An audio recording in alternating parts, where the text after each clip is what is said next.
ทีแล้วไปอยู่ค่าที่เสียเงินเสียคำเนาะมันขาดมันเสียเนาะเงิน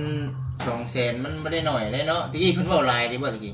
ต้องเงินเพิ่นลดให้เงินพอดีเซนเก้านั่นได้พี่น้องเลยเนาะมีแต่พังเบิ้ง200,000 บาทเลยฮะบ่200,000 บาทได้อ๋อเจ้าสิว่า200,000กีบบ่ครับเฮีย200,000กีบเลยโอ้ยเจ้าฮู้อยู่ว่าข่อยมาหยังมื้อบ่แล้วนะยังบ่ได้มึงเว้ามาเป็นเท่าใดเลยเนาะนั่งทั้งนี่กลัวบ่ทำไว้นี่นะบ่ครับนี่นะจักไปจังอันนี้ก็ได้นี่1,000 ดอลลาร์พอได้นี่อ๋อนี่ดิถือว่าไว้อยู่เดี๋ยวสิ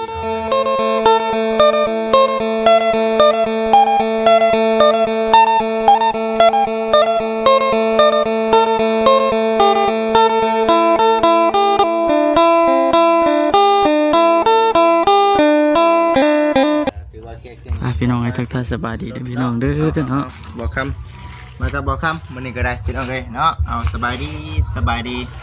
มือกล้องให้คือเก่าเช่นเดิมเป็นรถอันนี้เนาะอันนี้จะเป็นทางบ่อเวียงเพิ่นเนาะเพิ่นได้ส่งให้ทางบริษัทเองเนาะมาเก็บของซอยว่าซั่นนะมาส่งในเด้อบริษัทเด้อว่าซั่นนะก็เลยว่าเอ้าดีใจนำผู้โชคดีเนาะนี่คือทางบ่อเวียงเพิ่นเด้อพี่น้องเด้อแล้วก็มื้อนี้เนาะทางบริษัทเองมีของมอบให้น้องดาวติดหนี้น้องดาวเมื่อวานนี้พี่น้องเอ้ยเมื่อวานนี้บริษัทเองยังไม่ได้ไปเอาของเนาะมื้อนี้เอาของมาแล้วพี่น้องเอ้ยนี่นะเชื่อ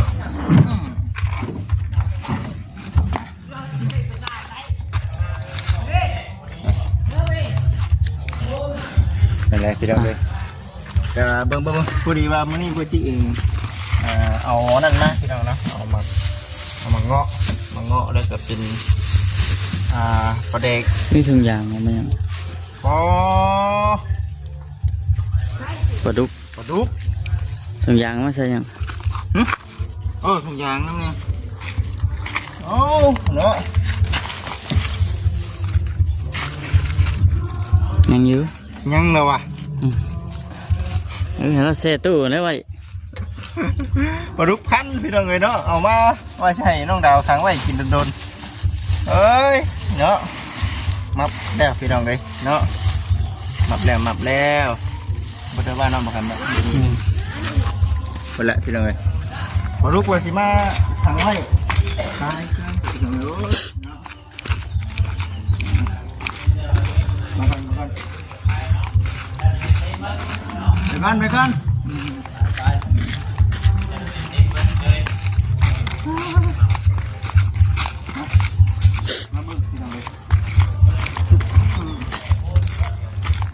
นี่เสียงเพลงเสียงอย่างเนาะเพลงมีงานดอกบ่มันดูว่าจังไดนั่นบุญงั้นหยังคือจะเจ้าคือเอานี่นะนี่เบิ่งก่อนพี่น้องมาเบิ่งน้ำกันเมื่อวานนี้มาจิตมาเมื่อวาน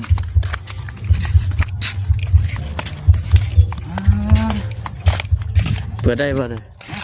ยน้องดาวมาเปิดมันโดมเนาะที่เคยว่าจะเอารถขึ้นมาหรือบ่ได้ลม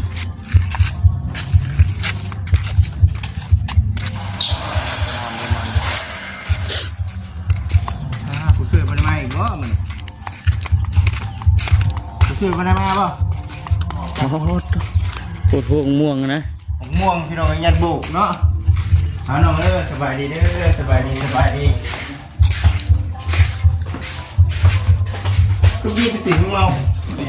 เนาะมึงเมาใหญ่นี่วะเอาอยู่บ้องคืนเขาจะเอาวะเอาแต่เวลามันห่อนเนาะพอจะชื่อปลาเป็นไหมมันมาเป็นในได้ปลาดีนะตายแล้วจนห่อนเนาะไปเรียบร้อยโอ้ย เนาะผู้ดีเก่งได้เสร็จจะจงไว้หึงได้เสร็จเด้อเนาะ เลย เก่งไว้ตะกินตะเลยพี่น้องเอ้ยปลาดุกเนาะ แก้ของมัน เก็บเบิ่งบ่เก็บเบิ่งมันก็เสร็จแล้วแหละ ที่ยังอยู่จักบ่ เนี่ยไอ้น้ำอ่อนๆเนาะแม่นบ่เนาะเรียบร้อย ตายมาเลย แต่ไปแล้วพี่น้องเอ้ยโอ้ยเนาะเจอแล้วพี่น้องเอ้ยเนาะถือว่าเยี่ยมเก่งเนาะเก่งเนาะเก่งเอานี่เด็กพี่น้องเอ้ยเป็นไข่แล้วน้องเด้อไข่แล้วก็มะเงาะน้ำแน่แล้วก็ตัวปลาเด็กเนาะปลาเด็กหอมได้เลยนี่3 ถุง 3 โลเนาะหอมเนาะปลาเด็กนี่เนาะหอมโอ้เสียใจเนาะเสียใจปลาเด็กนี่อันนั้นปลาเนี่ยพี่น้องไอ้ตายเนาะอันนี้ทั้งแม่เพิ่นเนาะเพิ่นบอกให้ทางบริษัทชื่อถุงโลเนาะ10,000 โลบ่10,000 โลถุงแบบนี้นะเนาะแบบนี้บ่มันจะเป็นแบบนี้แหละ ใช่ยังหมูเปียงว่ะ จะเป็นมูหิวมี หมูหิวก็มีเนาะ มีหลายแบบ นี่แหละแบบนี่ก็ได้ลองมา ใช่ยังม่วง จังว่าแล้วแต่ผู้บริโภคเนาะ แล้วแต่ที่ชา แล้วแต่สีใส่ประมาณนี้เลยอ๋อนี่เลยได้เลยพี่น้องเอ้ยเนาะเอาถุงมาไว้ตั้งเชืองที่อย่าใส่หันใส่หนีเนาะกะคงผู้ใหญ่มือว่านี่แหละน้องเอ้ยเนาะมือว่านี่ทั้งไงหนูก็ได้เอามานำแน่มาเอามานำแน่แล้วก็ได้ว่าเอามาให้ทั้งน้องคนก่อนมาสันทนาพี่น้องเลยครบสำเร็จเมื่อวานนี่โอ้ยเนาะว่าสิพาผมเป็นพี่น้องFCไปเบิ่งหน้าเมื่อวานนี่ไปนั่งถ่าเพิ่นเทิงเติมเอ้าดันมาแท้น้องดาวเป็นจังได๋ซะเป็น พยาวันอยู่ เพิ่นมาอยู่บ่มื้อนี้เพิ่นอยู่บ่มัน อยู่ อยู่เนาะเพิ่นเป็นหยังก็เมื่อวาน คนเจ็บเอว บอกเจ็บเอวอ่อนนั่นแหละเนาะกี่ว่าสิพากันไปเบิ่งให้เบิ่งนะเนาะคือเมื่อนี้น่ะบ่จิตน่ะคือเว้าเด้อพี่น้องเด้อเนาะมาถามไทยคืนคือว่าในหั่นแหละเฮามาคุยกันคือเว้าน่ะเมื่อวานนี้ก็เฮาเว้าเรื่องให้เรื่องนาเนาะเรื่องให้เรื่องนา FC บางท่านเพิ่นก็บ่ฮู้บ่เข้าใจนำแน่คือญาน้องดาวเนาะญาน้องดาวน่ะไปอันน่ะจูดต่อไม้บ่ แม่นจุดต่อไม้จุดต่อไม้มันฮัก มันฮักบ่ แม่นก็มันฮักมันพุ่งเข้าป่าไผ่ ไผเนาะ ตัวใหม่ชูงเลยนะ ไม่ต่อไม้วันถมบัวคนกินเนาะ มันล่มลงถึงปลามันล่ามมันนะ ป่ามันดามนี่เนาะโอ้พวกเติบเบิ่งนี่เนาะส่วนอันน่ะยางเพิ่นน่ะเนาะเขาเจ้าก็เอาดีโลแล้วเขาก็ได้เนาะ น้อย ใหม่ชวนข่อยไปซั่นเนาะเสียก็บ่แม่นคนรู้จักกันเนาะบ่แม่นหรอกติ คนรู้จักคนใกล้กันนะ แต่ว่าเห็นจะได้เนาะมันเสียหายเนาะแม่นเนาะนี่เขาเจ้าชาอยู่ในพี่น้องไปพูดกับชาวบ้านชาวเมืองบอกอยู่โอ้ยเนาะนั่นบ่ว่าซั่นน่ะนะแม่นอยู่ได้ว่าซั่นเนาะก็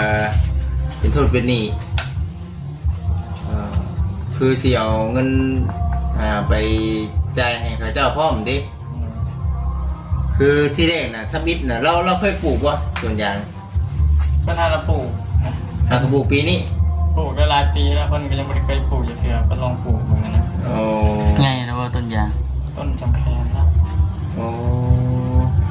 นั่นแหละพี่น้องเอ้ยแต่อันนี้เนาะเป็นยางที่ว่าเฮาเฮ็ดใหม่บ่ส่วนที่เฮาเฮ็ดใหม่ แม่น แต่ว่าส่วนที่เก่าน่ะมีจักส่วนก็ โมเมนะ บ่มี มันส อ๋อมีแต่ส่วนเดียวว่าซั่นได้พี่น้องว่าสิลองปลูกอีกวันนี้ทางให้มันแปลนนี่ชื่อบ่หรือว่าจังได๋ จากปัญหา เริ่มปลูกใหม่ แม่นปัญหาให้ทั่วแล้ว โอ้แล้วไปจูดซะพี่น้องเนาะแบบมันลามเนาะมันลามโอ้ยเบิกสิว่าแหละ ไม่ได้ มันพาลามันวอดเขาเองวอดเขาเองมันบัดลามขึ้นมาเขาโม่แบบนี้ ตนประมาณจักโมง ก็โบ้น้ำไปถามมัน ไม่กลางคืนกลางเว้น เขาไม่ ไม่กลางเว้นตอนใหม่น่ะเห็นอยู่ แต่มันเอาทันลูกไปลายใหม่ลายเลย อันนี้คือสิให้น้องดาวได้เรื่องเล่าละเอียดเนาะให้กับทาง FC ได้เบิ่งได้ชมสาเหตุที่ว่าเงิน1,000 ดอลลาร์เมื่อวานนี้นะได้ทานเพิ่นก็ว่าเอ้าว่าซั่นเงินหยังเนาะบ่จิตเนาะว่าซั่นนะก็ถือว่าหนึ่งคือผู้รักผู้ใหญ่เพิ่นฮู้เนาะผู้รักผู้ใหญ่เพิ่นฮู้เพิ่นก็ซอยตามที่ว่าเพิ่นอยากซอยนั่นแหละซอยพอได้ยวดทั้งแม่ย่าเจ้าเนาะพอได้ไปเอาเงินไปใส่หนี้กับเจ้าเอา200,000แม่นบ่ในของแทนก็เป็นรถให้ เพิ่นรุ่นให้บ่ รถให้11,000 ตะกี้หลายเลยตะกี้เนาะต่อรองกันไปมาแล้วรุ่นให้นำแน่ติพากันมอดของตัวเองบัดนี้ติ ก็ยังว่ามันลามขึ้นทั้งนี้วันชนยางครับทั้งนี้ โอ้ แล้วชนยางติดกัน ส่วนใหญ่ติดกันเนาะใบยางมันลดลงน่ะพี่น้องเอ้ยเนาะธรรมดา ชนยางเพิ่นกับมันหกอันนี้เพิ่นเสียหญ้าแล้วเพิ่นปะไว้นะ โอ้มีคุมเสี่ยงเนาะนี่เนาะย่านเลยนี่เด้อพี่น้องเด้อเนาะย่านไฟใหม่เด้อถ้ามันใหม่แล้วต้นใหญ่จะไปกระตาย แม่นบ่ผมเพิ่น หมาดเขาเลยเนาะ หลายบ่เนาะใหม่บ่ได้เบิดแต่ว่าอยู่ในจำนวนหลาย ใหม่เบิ้ลอะไรเบิ้ลเดือแล้วก็นะ มันไปตามเนาะมันไปตามดิน เป็นไฟล้นใช่ไหมตาย นี่ ต้นยาง ยังบ่ทันคุ้มสำนาเบิ่งนี่เนาะ มาคุ้มยังไม่ได้คิด กกกำลังซ้ำแขนซ้ำขาแม่นบ่ สำแคนโดยรถแคน อันนี้คือว่าในเรื่องสาเหตุเด้อพี่น้องเด้อเนาะเอ้าเว้ยคือเป็นในนั้นแท้ว่าซั่นนะบัดนี้น่ะคือที่แรกน่ะเราเคยเป็นหันเป็นหนีบ่ทางญาติโลคาแล้ว เคยพาตัดมา คือเป็นลมเลยแม่นบ่คือได้ยินข่าวสิ เป็นลบโมนส่วนยางไปใหม่ ลมอยู่ส่วนยางได้บ่หรือจังได๋ อยู่เพื่อนคนได้ยินเขาผมจะทำเห็น เนาะแต่มันไม่ยากเองว่าเป็นคนไปตอนนั้น บอกทั้งคู่ไปทั้งหยาคนไปไม่ได้หรอก โอ้ไปเต็ดปูเมื่อนั้นน่ะปูเป็นคนจูดปูเป็นคนจูดพอย่าฮู้ว่าไผใหม่ส่วนยางเขาคิดหลายแล้วบัดนี้เนาะ คิดหลายเพราะว่าไป ฮู้ราคาบ่ฮู้ราคาเด้จึงเป็นลม ฮู้พอฮู้ราคาเนาะฮู้ราคาเขาสิเอาแล้วโอ้กว้างบ่ส่วนยางเขาเจ้าก ว้างอยู่ทั้งชนยางนะจะใหม่บริมดก็ใหม่ครึ่งหนึ่ง โอ้ไม่ส่วนยางเขาเจ้าว่าซั่นนะผู้ใดก็คันว่าญาแล้วอยู่เฮือนก็เดี๋ยวเฮาไปเนาะไปเฮือนเนาะ น้อยไปหา ไปหาเราอยู่เฮือนพี่น้องไปจ่ายเงินแล้วก็ไปเบิ่งเพื่อนเบิ่งซ่านเราแล้วก็ไปเว้าไปจากันข้างแน่ น้อย ถ้าคิดเป็นหลักฐานอีกพี่น้องเนาะ น้อย คือไปเมื่อนี้น่ะบ่คิดว่าบ่ได้มีผู้รักผู้ใหญ่แม่นบ่ น้อย บ่มีผู้บ้านบ่มีผู้ใดเซ็นสัญญาเด้อพี่น้องเด้อเนาะตัวนี้นะแต่ว่าทางผู้รักผู้ใหญ่เพิ่นก็ว่าเอาไปให้รถเนาะ น้อย เอาไปให้รถแล้วจึงเขียนไปน้ำดังก็ได้ว่าซั่นน่ะนะ ที่หลังก็ได้ แต่ว่าก็คือเว้าให้ได้พี่น้องเอ้ยเนาะก็อันนี้ก็สิถ่ายคลิปเป็นหลักฐานไว้ก่อนเทื่อ ถ้าเป็นอย่างก็เขามีคลิปเป็น แม่นคลิปเป็นหลักฐานให้เราเว้าให้เราว่าคักแน่เนาะหลังจากว่าตกลงกันเรียบร้อยแล้วเพิ่นเพราะว่าเพิ่นสิเอาเงินส่วนนี้น่ะไปจ่ายหนี้เนาะเอาเงินส่วนนี้น่ะไปจ่ายหนี้แต่เดี๋ยวเวียกการงานเพิ่นแล้วเรียบร้อยแล้วเพิ่นสิเอาผู้บ้านมาเซ็นเองในเรื่องของการเขียนเสียค่าธรรมเนียมจังซั่นจังซี่เนี่ยคือทางญาเจ้าสิเฮ็ดจัดการเองเนาะ ที่ตำรวจต้องเนียวกันยังโบกัน ยังบ่จักว่าจังได๋ ต้องไปดังเพื่อน เดี๋ยวสิถามเนาะถามไม่ใช่ตัวนี้ถามน้องดาวกันบ่จักมีแต่ว่า บางทีกับทางเฮา ทางเฮาเนาะ บางทีกับทางเฮาบางทีกับทางเขาเป็นน้องบอล แต่ว่าต้องมือฮู้ว่าเป็นที่ของน้องดาวแท้ๆนะเขาต้องไปสำรวจเบิ่งได้ว่ามันเป็นจังไดกวงหอมซำใดแต่ว่าคือมื้อนี้น่ะพาวเอาเงินไปให้ทั้งแม่ย่าเนาะทั้งแม่ย่าเพราะเพิ่นเอาไปใส่นี้เดี๋ยวมื้อหน้ามื้อไหนเนาะคือสิไปเบิ่งที่เบิ่งทางเนาะ นั่นแหละ FC ก็คอมเมนต์กันเข้ามาอยู่ด้วยความเป็นห่วงเป็นใยอยากให้อันน่ะมีใบตัดสินชื่อขายคักแน่เนาะแต่ว่าคนแรกจะเป็นน้องไอ้มีแน่นอนเหมือนกันมีแน่นอนเนาะมีแน่นอนแต่ว่าคือเมื่อนี้นะคือสิเอาไปเอาเงินให้เราก่อนเด้อพี่น้องเด้อเนาะตามที่ทั้งผู้รักผู้ใหญ่เพิ่นบอกเลยเอาไปให้เราโลดว่าซั่นเพราะว่าเราก็ได้คุยได้จากับทั้งผู้รักผู้ใหญ่แล้วมีแต่ว่าเดี๋ยวสิเฮ็ดตามหลังเนาะบ่โดนแล้วว่าเนาะ ก็จะบอลเนาะ บ่โดนเนาะนั่นแหละพี่น้องก็เลยว่าเอ้าเดี๋ยวสิไปให้เรามื้อนี้แหละเดี๋ยวจบจากคลิปนี้แหละพากันไปเนาะวันนี้ก็ได้เอาของกินมาให้น้องเพิ่นก่อนว่าซั่นนะพี่น้องเอ้ยสิแล้วไปอยู่ค่าที่เสียเงินเสียคำเนาะ มันขาดมันมีเสีย เนาะน้องเงิน200,000มันบ่ได้น้อยได้เนาะตะกี้เพิ่นเว้าหลายดิบ่ตะกี้ ต้องเงินคนลดให้เงิน พอดีเซนเก้านั่นได้พี่น้องเลยเนาะมีแต่พังเบิ้ง 200,000 บาทนะ ฮะ บ่ 200,000 บาทได้ อ๋อ เจ้าชีว่า200,000 กีบว่าครับ เฮีย200,000 กีบเลย โอ้ย จะฮู้อยู่ว่าข่อยมายังไง บ่แล้ว อันนะยังบ่จักมึงว่ามาเป็นเท่าใดเลยเนาะนั่งข้างนี่กลัวบ่คำไว้นี่นะว่าคำนี่นะจักไปซังอันนี้ก็ได้นี่1,000 ดอลก็ได้นี่ บ่ นี่ดิถือว่าไว้อยู่เดี๋ยวสิเอาไปให้แม่ย่าเนาะยังบ่มีไปหาแล้วจักเทื่อแม่นบ่แม่ย่า ยังไม่ยังไม่ได้ใช่ไหม เมื่อวานนี่น้องเพิ่นว่าอ้ายไปถ่าเด้ออยู่ห้านตัดผมว่าซั่นเดี๋ยวสิพาย่าไปอาการนักไข้แน่ได้ซะ แค่นี้เมื่อวันยังเป็นที่ไปหาหมอ นี่ไปหาหมออยู่เดี๋ยวสิไปเบิ่งเด้อพี่น้องเด้อเนาะไปเบิ่งเห็นชาดันแป้นเบิ่งที่เบิ่งทางเบิ่งให้เบิ่งหน้านำว่าสิเป็นจังได๋ว่าซั่นนะพี่น้องเอ้ยก็เลยคือทางสาวแม่เพิ่นได้คุยได้จากับน้องดาวได้คุยได้จากับทาง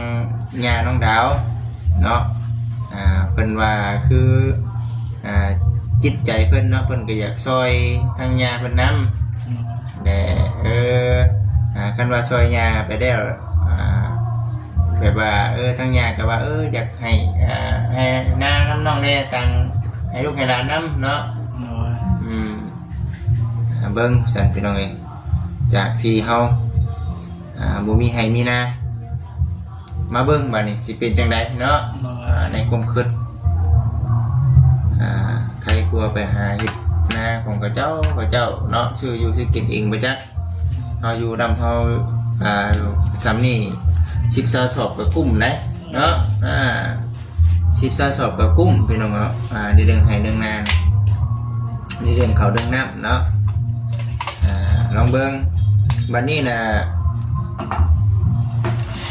มีนาแล้วต่อไปมันต้องมีรถบืนแน่น้องเอ้ยเด้อบืนต่อไปในอนาคตพี่น้องเอ้ยเนาะช่วงนี้ก็พี่น้องมีอยู่แม่นบ่ดูไทย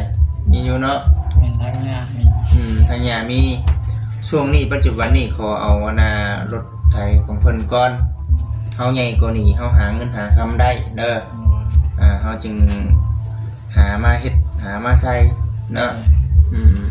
ในอนาคตภายภาคหน้ามีครอบมีครัวพี่น้องเนาะพอสิได้พาลูกพาเมียงอมๆเนาะพากัน2 คนผัวเมียเฮ็ดก็ถือว่ามีความสุขแล้วล่ะเฮ็ดหน้าเจ้าของปลุกเถียงให้เถียงหน้านอนอยู่หั่นเนาะฮอนยามหน้าก็นอนหน้าฮอนยามเฮือนก็พากันมานอนเฮือนนอนชานนี่คือเว้าเรื่อง ในอนาคตผัวเมียลูกเต้าเนาะมันต้องเป็นแน่นั่นอยู่แล้วพี่น้องก็เลยว่าเอาหาเงินหาคำได้เก็บเงินเก็บคำได้ซื้อรถซื้อลาเอามีให้มีหน้าแล้วต้องมีรถไถได้พี่น้องไอ้บ้านนี้ก็ได้อันนี้คือในอนาคตเนาะคือว่าเราต้องบืนนั่นแหละพี่น้องเลยอันนี้แหละคือสิ่งที่พระผู้ใหญ่เป็นช่วยก็ถือว่าหลายพอสมควรเนาะถือว่าสำนึกก็ขึ้นเห็นบุญคุณของพระผู้ใหญ่เป็นนั่นแหละพี่น้องเลยต่อจากนี้ไปก็มีแต่บืนเท่านั้นเด้อน้องเด้อเนาะมาพี่น้องนี่เนาะจังไดก็จบคลิปก่อนเด้อพี่น้องเด้อบัดนี้เฮ็ดดีไม่แห้งพี่น้องเนาะสบายดี